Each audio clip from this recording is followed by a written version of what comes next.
أعوذ بالله من الشيطان الرجيم. بسم الله الرحمن الرحيم.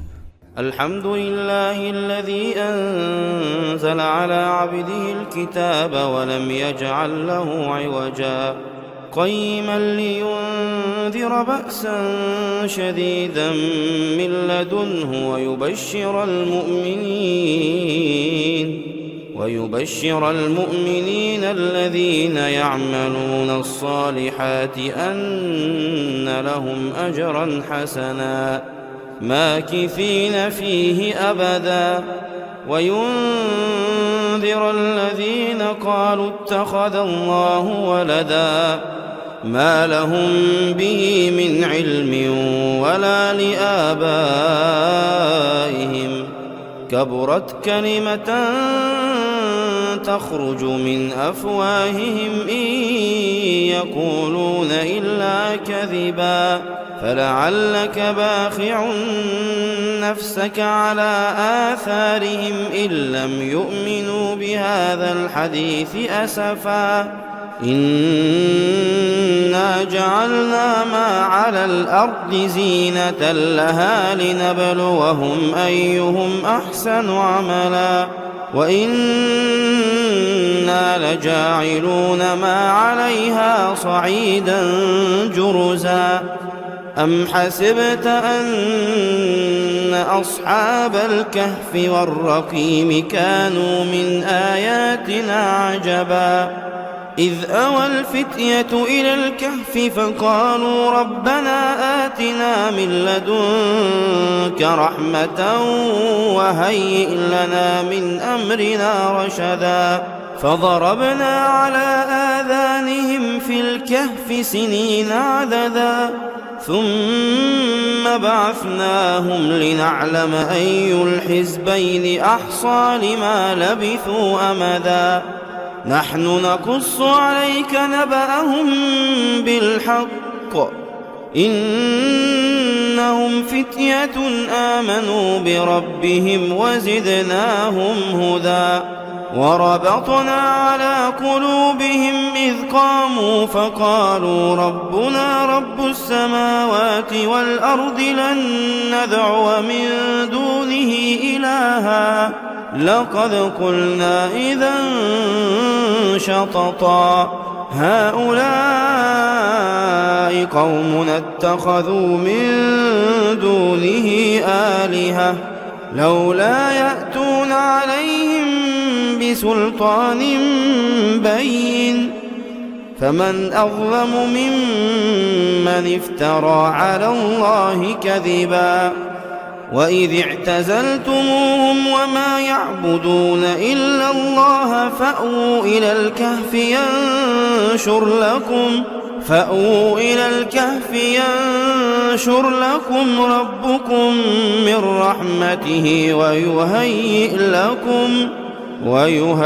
لكم من أمركم مرفقا وترى الشمس إذا طلعت تزاور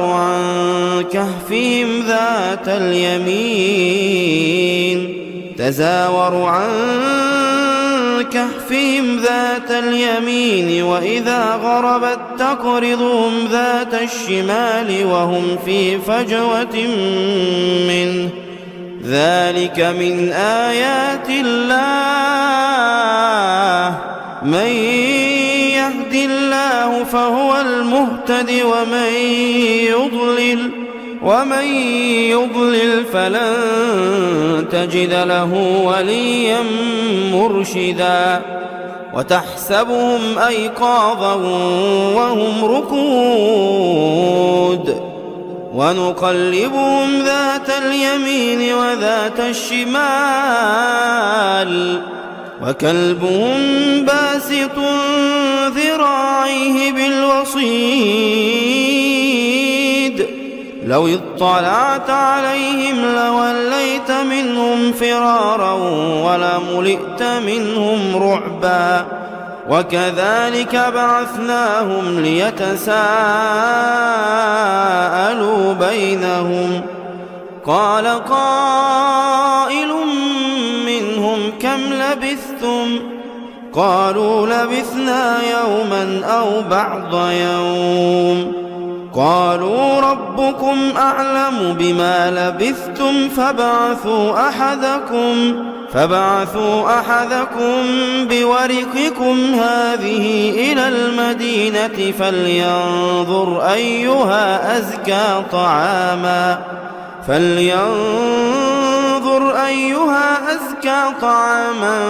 فليأتكم برزق منه وليتلطف ولا يشعرن بكم أحدا إنهم إن يظهروا عليكم يرجموكم أو يعيدوكم في ملتهم ولن تفلحوا إذا أبدا وكذلك أعثرنا عليهم ليعلموا أن وعد الله حق وأن الساعة لا ريب فيها إذ يتنازعون بينهم أمرهم فقالوا ابنوا عليهم بنيانا ربهم أعلم بهم قال الذين غلبوا على أمرهم لنتخذن عليهم مسجدا سيقولون 3 رابعهم كلبهم ويقولون 5 سادسهم كلبهم رجما بالغيب ويقولون 7 وثامنهم كلبهم قل ربي أعلم بعدتهم ما يعلمهم إلا قليل فلا تمار فيهم إلا مراء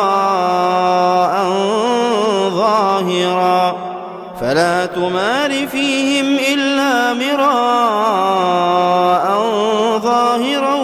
ولا تستفت فيهم منهم أحدا ولا تقولن لشيء إني فاعل ذلك غدا إلا أن يشاء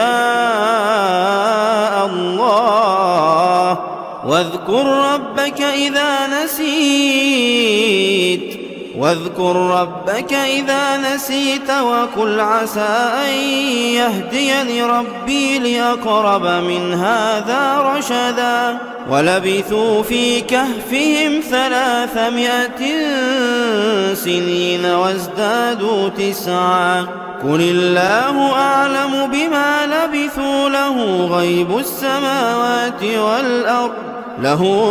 السماوات والأرض أبصر به وأسمع ما لهم من دونه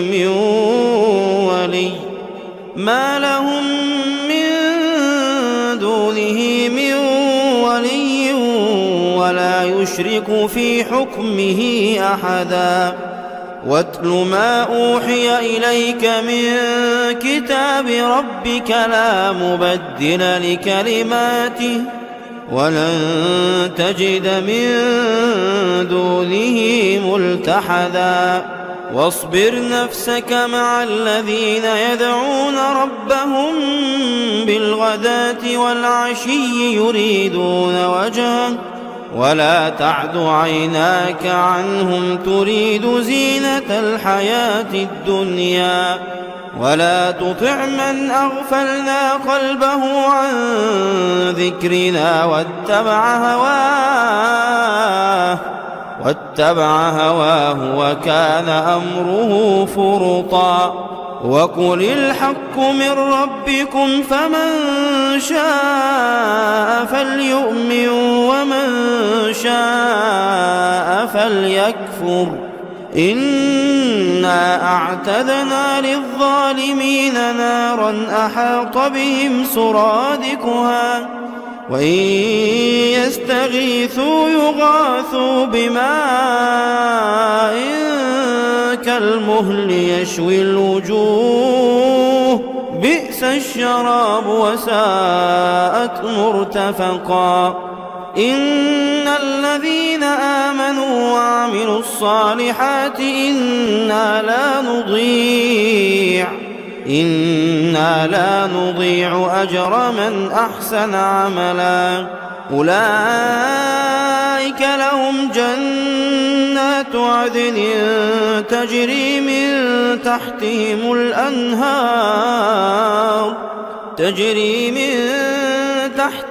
الأنهار يحلون فيها من أساور من ذهب ويلبسون ثيابا خضرا من سندس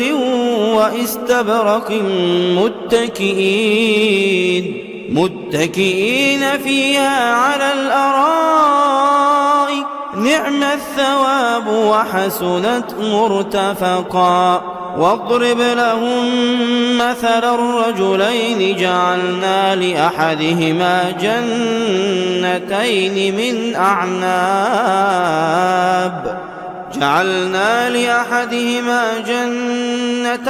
من أعناب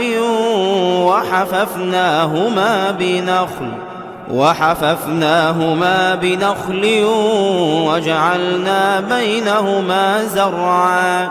كلتا الجنتين آتت أكلها ولم تظلم منه شيئا وفجرنا خلالهما نهرا. وكان له ثمر فقال لصاحبه وهو يحاوره أنا أكثر منك مالا وأعز نفرا. ودخل جنته وهو ظالم لنفسه قال ما أظن أن تبيد هذه أبدا وما أظن الساعة قائمة ولئن رددت إلى ربي لأجدن خيرا منها منقلبا. قال له صاحبه وهو يحاوره أكفرت بالذي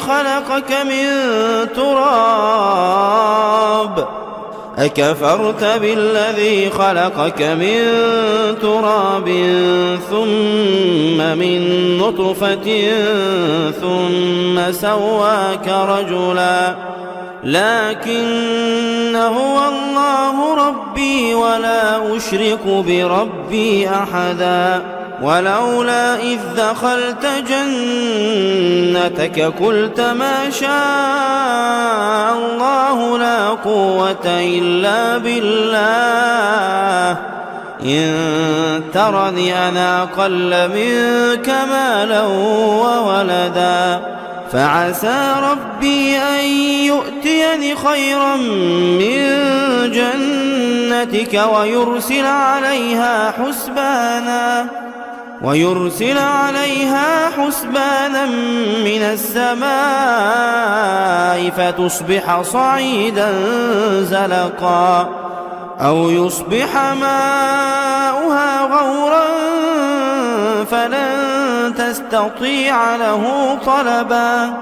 وأحيط بثمره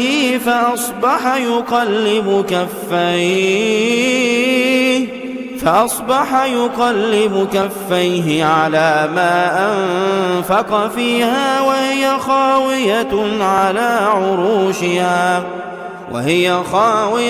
على عروشها ويقول يا ليتني لم أشرك بربي أحدا ولم تكن له فئة ينصرونه من دون الله وما كان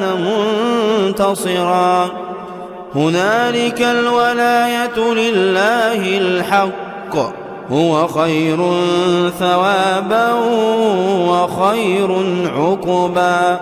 واضرب لهم مثل الحياة الدنيا كماء إن أنزلناه من السماء فاختلط به نبات الأرض فأصبح هشيما تذروه الرياح وكان الله على كل شيء مقتدرا. المال والبنون زينة الحياة الدنيا والباقيات الصالحات خير عند ربك ثوابا وخير أملا. ويوم نسير الجبال وترى الأرض بارزة وحشرناهم فلم نغادر منهم أحدا وعرضوا على ربك صفا لقد جئتمونا كما خلقناكم أول مرة بل زعمتم أن لن نجعل لكم موعدا.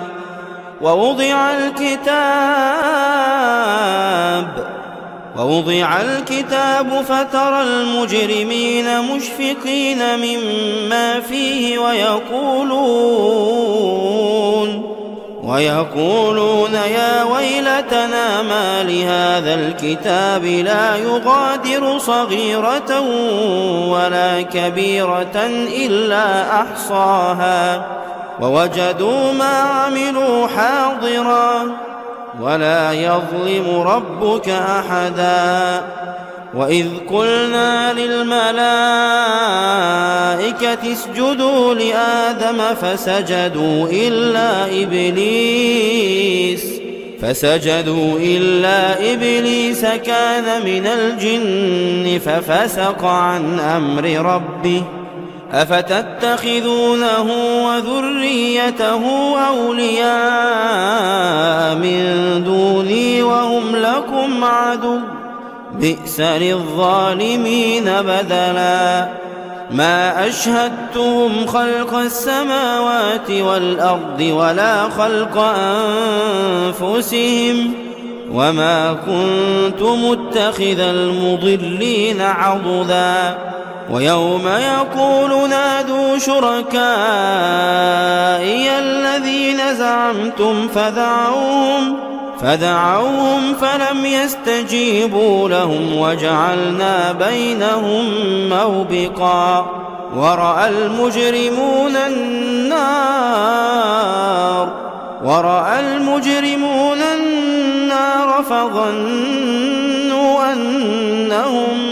فظنوا أنهم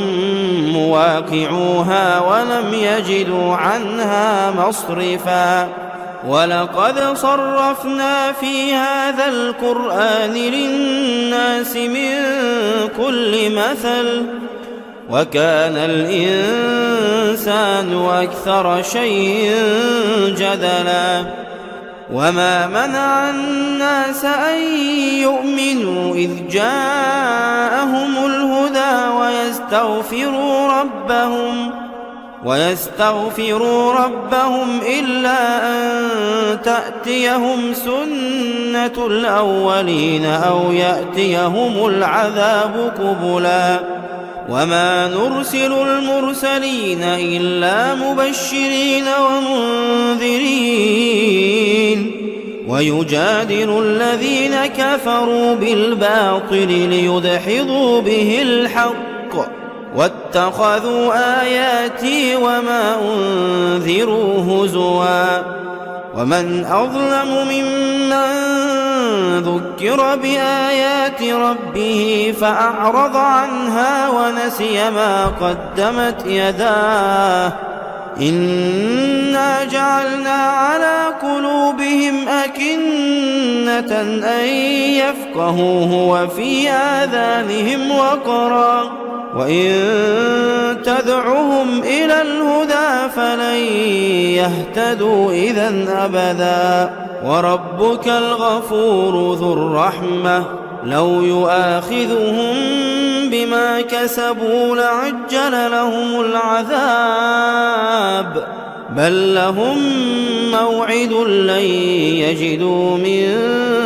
دونه موئلا وتلك القرى أهلكناهم لما ظلموا وجعلنا لمهلكهم موعدا وإذ قال موسى لفتاه لا أبرح حتى أبلغ مجمع البحرين أو أمضي حقبا فلما بلغا مجمع بينهما نسيا حوتهما فاتخذ سبيله في البحر سربا فلما جاوزا قال لفتاه آتنا غداءنا لقد لقينا من سفرنا هذا نصبا قال أرأيت إذا وينا إلى الصخرة فإني نسيت الحوت وما أنسانيه إلا الشيطان أن أذكره واتخذ سبيله في البحر عجبا قال ذلك ما كنا نبغ فارتدا على آثارهما قصصا فوجدا عبدا من عبادنا آتيناه رحمة من عندنا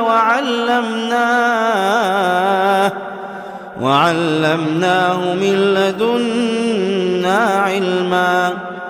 قال له موسى هل أتبعك على أن تعلمني مما علمت رشدا قال إنك لن تستطيع معي صبرا وكيف تصبر على ما لم تحط به خبرا قال ستجدني إن شاء الله صابرا ولا أعصي لك أمرا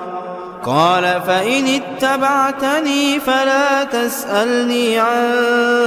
شيء حتى أحدث لك منه ذكرا فانطلقا حتى إذا ركبا في السفينة خرقها قال أخرقتها لتغرق أهلها لقد جئت شيئا إمرا قال ألم أقل إنك لن تستطيع معي صبرا قال لا تؤاخذني بما نسيت ولا ترهقني من أمري عسرا فانطلقا حتى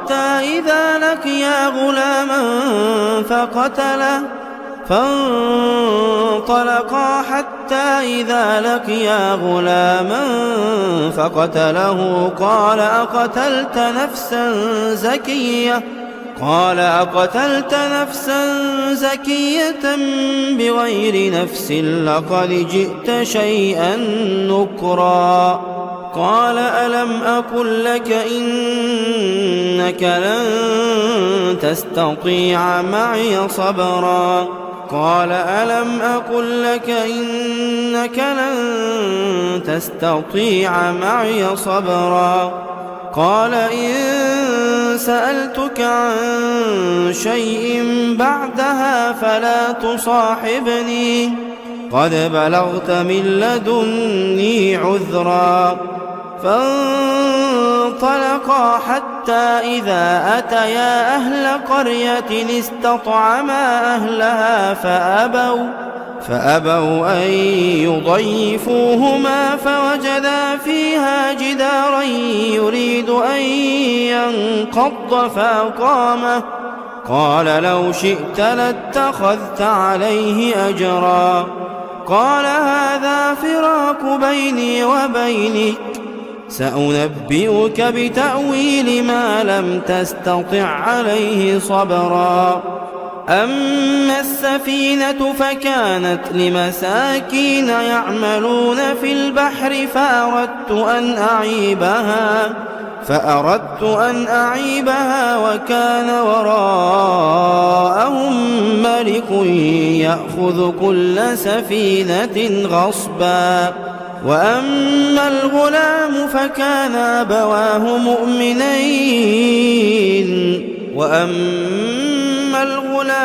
فكان أبواه مؤمنين فخشينا أن يرهقهما طغيانا وكفرا فأردنا أن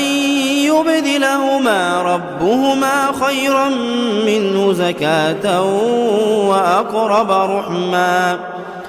وأما الجدار فكان لغلامين يتيمين في المدينة وكان تحته كنز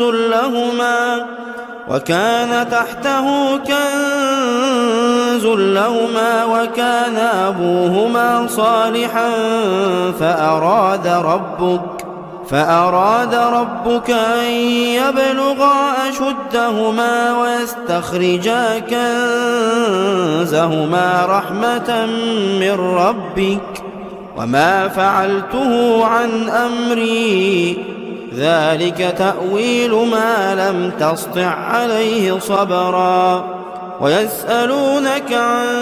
ذي القرنين قل سأتلو عليكم منه ذكرا. إنا مكنا له في الأرض وآتيناه من كل شيء سببا فأتبع سببا حتى إذا بلغ مغرب الشمس وجدها تغرب في عين حمئة ووجد عندها قوما قلنا يا ذا القرنين إما أن تعذب وإما أن تتخذ فيهم حسنا. قال أما من ظلم فسوف نعذبه ثم يرد إلى ربه فيعذبه عذابا نكرا. وأما من آمن وعمل صالحا فله جزاء الحسنى وسنقول له من أمرنا يسرا. ثم أتبع سببا حتى إذا بلغ مطلع الشمس وجدها تطلع على قوم لم نجعل لهم من دونها سترا كذلك وقد أحطنا بما لديه خبرا. ثم أتبع سببا حتى إذا بلغ بين السدين وجد من دونهما قوما لا يكادون يفقهون قولا قالوا يا ذا القرنين إن يأجوج ومأجوج مفسدون في الأرض فهل نجعل لك خرجا على أن تجعل بيننا وبينهم سدا. قال ما مكني فيه ربي خير فأعينوني بقوة أجعل بينكم وبينهم ردما. آتوني زبر الحديد حتى إذا ساوى بين الصدفين قال انفخوا حتى إذا جعله نارا قال آتوني أفرغ عليه قطرا فما استطاعوا أن يظهروه وما استطاعوا له نقبا. قال هذا رحمة من ربي فإذا جاء وعد ربي جعله دكاء وكان وعد ربي حقا.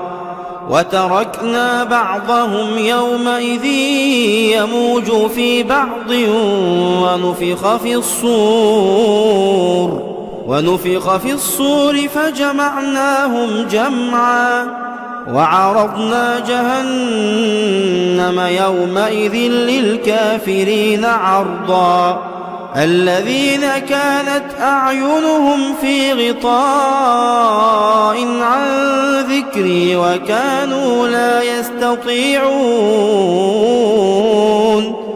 وكانوا لا يستطيعون سمعا أفحسب الذين كفروا أن يتخذوا عبادي من دوني أولياء إنا أعتدنا جهنم للكافرين نزلا قل هل ننبئكم بالأخسرين أعمالا الذين ضل سعيهم في الحياة الدنيا وهم يحسبون أنهم يحسنون صنعا أولئك الذين كفروا بآيات ربهم ولقائه فحبطت أعمالهم فلا نقيم لهم يوم القيامة وزنا ذلك جزاؤهم جهنم بما كفروا واتخذوا آياتي ورسلي هزوا إن الذين آمنوا وعملوا الصالحات كانت لهم جنات الفردوس نزلا خالدين فيها لا يبغون عنها حولا قل لو كان البحر مدادا لكلمات ربي لنفد البحر قبل أن تنفذ كلمات ربي ولو جئنا بمثله مددا قل إنما أنا بشر مثلكم يوحى إلي أنما إلهكم إله واحد فمن كان يرجو لقاء ربه فليعمل عملا صالحا ولا يشرك بعبادة ربه أحدا صدق الله العظيم.